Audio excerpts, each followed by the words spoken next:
What's up everyone, it's Dakota, and I got asked to do a simple tutorial on how OBS works. As you can see, I have version 0.651b. I believe most people probably have 0.65 or 0.651. You don't have to go out and get the newest version. I don't think there's anything drastically different with this version compared to the other versions that came out in recent months. And to be honest, the actual interface of OBS hasn't changed that much since its inception, so you should get the general gist of this from this guide. And in this guide, I will be talking about how to add scenes, sources, edit sources, free transform or cropping them, how to add global sources in case you got like a webcam, overlay, or capture cards that you like to use on almost every scene, along with most of the buttons and information that XSplit will give up to you. So first, I will be talking about this little section where it says settings, start recording, things like that. This is where your microphone will be, and you can adjust the audio levels from there. I normally keep mine at about 80, and that little line cannot be there because of OCD problems. And you can also turn it off or turn it on at your whim. This is for the speaker output. If you have like a friend on Skype or something like that, they will be coming through your speakers, but you could also set it to, they just go out to the stream, and you can adjust the audio levels right there. Because I capture, capture cards, I just keep it at 40%, even though I believe that doesn't really change the output of the capture card. And again, you can turn it off or on as you will. Settings, I will be talking about here in a minute. Global sources, let's say, again, you got the overlay, or you got a capture card that you want to add. You just go to add, and you choose, maybe it's an image, maybe it's video capturing, such as webcam or the capture card. You can go there, add it, and we'll just say, like, Elgato Jr. And then you can click your device from here, and you can actually configure it to a certain extent, point filtering or interlacing, and they got a bunch of them. Normally I just do linear and keep it at the top field first. You can also change the audio output of it.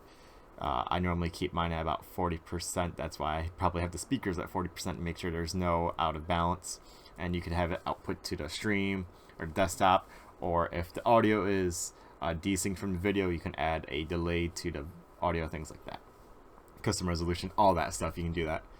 Even with, like the AMRAG video, you change the input of the video. Like this one, it would definitely be the AMRAG video capture, things like that. So you will have to adjust things like that. Plugins, I believe, are such as like scene switchers, video plugins, things like that. Capture plugins for like games that run in a certain application. You can capture A-OK straight from the source, frame for frame. Start capturing will send it out to Twitch, Hitbox, YouTube, where you stream. Start recording, local recording, and replay recording. I won't be talking about replay recording. I will be talking about local recording a little bit. Preview stream will actually show you your stream before you send it out live, so you can make adjustments. It doesn't look all hocus pocus and whatnot. And as you can see, it's actually encoding. It's going to show you how it would be if you were live. I will be talking about how you can turn that on and off so you don't use your CPU power, because as you can see, mine actually went up a decent amount as I did. Exit, self-explanatory. Over here are sources. I will preview the stream again so you can actually see them. Let's go to a Mario Party. And if you hit edit scene, you'll get this red box around it where you can actually edit it and drag it and whatnot. And that'll be for, all of them. So you can do that for any of them. And then sources are your actual sources for different videos and whatnot. As you can see, you can go from there and just edit them. Pretty self-explanatory. So I will be talking about how to edit sources and scenes in a little bit. But first, let's talk about your settings, because without the right settings, your stream could go downhill real fast. So if we go settings, I'm not going to talk about all of those on the left. I'll be talking about only a few of them. For general, I've never touched it at all. Normally, if a checkbox is left unchecked, unless you have a reason to check it, leave it unchecked. And some things I will talk about within this that you might want to check, or that you can do a little research on your own about. Again, general, I've never touched it. I hardly even look at it. Encoding. The important thing here is your max bit rate. My philosophy is 50% of your upload speed, but sadly, since my upload speed is so low, it's only 2.3 megabytes, I have to use, I believe that's between 60 and 70. I think OBS recommends 80 to 90% of your upload speed. I think that's a little much, because that's not really a good amount of cushion. I tried, their philosophy, I tried like 2000 or 1900, 1800, and like 1650 and 15 kilobytes per second is the only thing that really works. Which for standard definition consoles, it's okay. For, you know, like Wii, N64, GameCube, things like that, it works fine. There's no pixelation or anything. But if I stream my Wii U with my Elgato HD 60, I get a lot of pixelation, and it's just, it sucks. It really does. So if you got, you know, upload speed to spare, definitely put it towards that. I don't recommend going over like 2500 or 3000 if you're only streaming at 720p, because the more upload speed that you're using to stream, the more people need for download speed to view your stream properly. So I would never recommend going over 3000 at the absolute most. And if you do have bad upload speed but you got a bomb ass computer, I will talk about later on how you could possibly keep your upload speed low like I do, while keeping quality pretty a-okay. You could also go to speedtest.net to figure out your speeds. The one that you need to worry about is your upload speed, which will be the second test during, you know, their test that they do. So I don't believe CBR is normally on. When you go to broadcast settings, which I will talk about in a second, and you choose like Twitch, there will be a bunch of red text. It should be right here or right there. That'll tell you what settings you need to stream optimally for your service. So let's just go to the broadcast service right now. As you can see, I have Twitch, and it'll tell you, you know, once you pick it, you gotta change so and so, or this value needs to be 2, not 0, things like that. So there's other ones like Hitbox, YouTube, Dailymotion, things like that. You can choose your own. If you have a program that shows Twitch's servers like ping or jitter or their current status compared to your location, that'd be fantastic. So you can pick the most optimal server. Even though I live in Michigan, the Virginia server is technically pretty iffy. So Dallas or Miami is normally the server I pick. Normally I just keep it at Miami. There's nothing I really need to change about that. Under Twitch, if you go to dashboard, that's where you should find your stream key, and that's where you'll want to input it. Make sure you don't give that out to anyone, because then anyone can stream on your channel, and that's just a big no-no. You know what I'm talking about? I'm not going to talk about any of the stuff right here. For file path, that is for your local recordings. So from this point right here, highlighted in blue, that's the location that your videos will be, and of course you can hit browse and change it. The YouTube test is the name of the file. So if you know you're just gonna make like one video a day or something like that, you can change it every day so you know what video is what. And you can either have a .mp4 or .flv. I believe .flv is the most optimal to upload to YouTube, even though I believe they just switched to HTML5. I think the Flash video is still good, so you can change everything in that. But definitely I think .fel works best for YouTube. It's smaller and just uploads faster. The replay buffer I've never really done. I get that should be for replay, so you can capture a little bit of video and then you can just instantly go back to it. But for this section, we're done. For video, if you have a dedicated video card, definitely select it. I think I'm not even sure if this is the Microsoft Basic Render. I don't even think that's actually default. But if it is, definitely change it if you can. The base resolution, I believe that's talking about is the actual resolution that your capture card or whatever it's picking up is currently capturing at. Most people with the Elgato HD 60 probably, you know, capture at 1080p, so it'd be 1920 by 1080, and then you'd go down here to physically downscale it. I only capture at 720p. I don't see a need to capture at 1080p, so I did that custom there. And if your computer and internet can handle it, and you're actually capturing at 60 frames a second, make sure you change it to 60 frames a second to get that sweet, slick video. If your internet or your computer actually can't handle it, just leave it at 30. It's not a big deal. Next we'll go to the audio. I don't think there's too much to actually talk about there. This is where you can actually choose your microphone. If it's set to disable, these red bars for the microphone and the microphone symbol won't be red. Just let you know that it's either disconnected or it's disabled. Make sure that you turn that on right there. I believe you don't have to change any of this. Normally the mic sync offset is actually at 0 because of the HD60 having a lot of audio problems. I have to set that delay. That way my mic gets delayed, so when something funny happens in game, I don't start laughing before the actual video shows up, because that'd be a little awkward.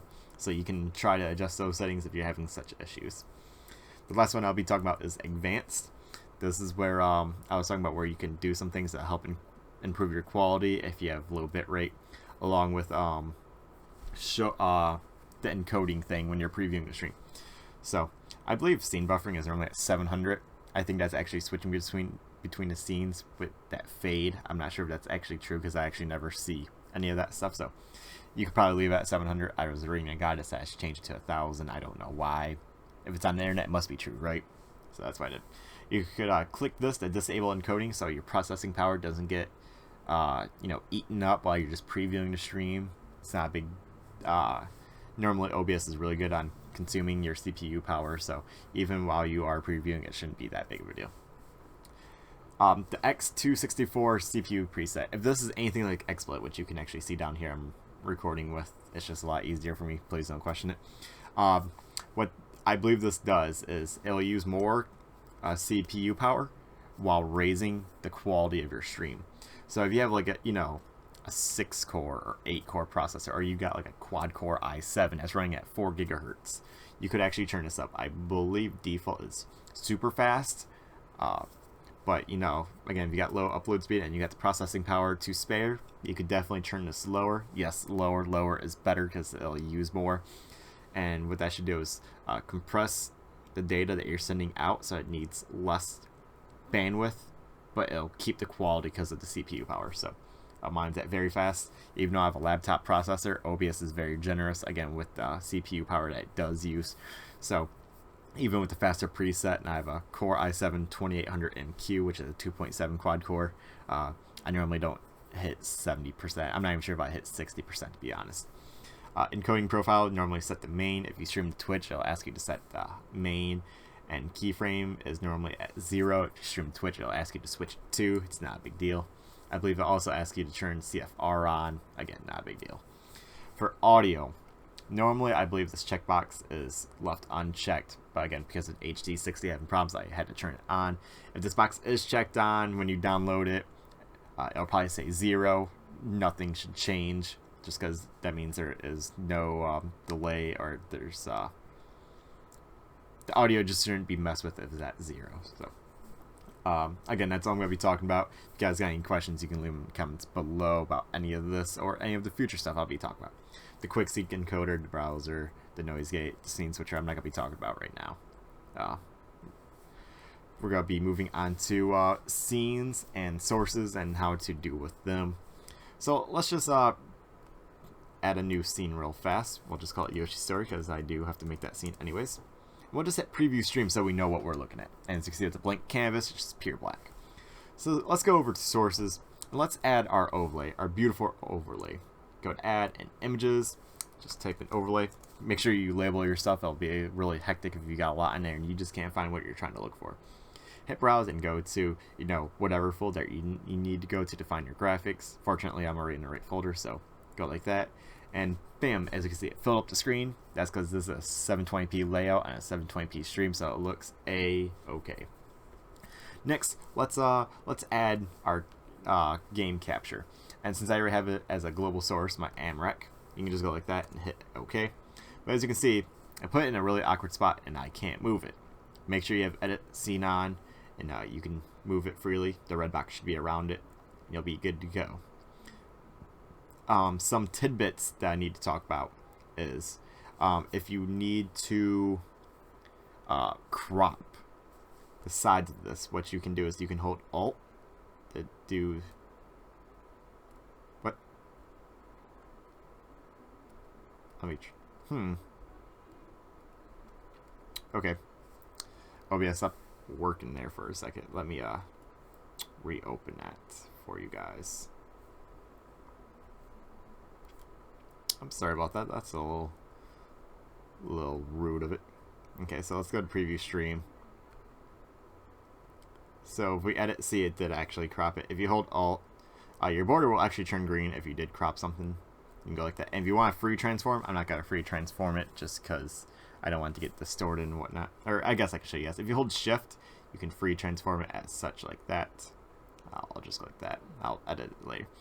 And if you want to move your resources up and down, if you hold control and hit the arrow key in the direction that you want to go, you can go like that. So control down will make it go down. Sadly, the scenes don't work the same. You actually have to right click, order, move up. And you gotta do that. I know it kind of sucks. So let's talk about screen capturing a little bit for a second. I'm going to add my timer in this box. So let me go get that really fast. Last time I did this is actually like the third time I gotta do this video, because once it froze on me. The second time, the audio, for whatever reason, was only at 5%. It was really obnoxious. So let's get my timer on here, since I am a speedrunner. We go to add window capture. I'll just put timer. You can capture any window that is currently active on your desktop. So land fair. You shouldn't need to change any of this. No, I don't know why it's always on inner window. I choose entire window, because inner window would probably just get literally the inner window and cut off the outer 20% or so. Compatibility mode. For whatever reason, I always have to use this. I don't know why it's an option, because if I don't choose it, it'll just import a black box. Makes no sense. So compatibility mode makes sure that it actually captures properly. But let's say that you don't want the inner window and you don't want the entire window. You just need a portion of the window.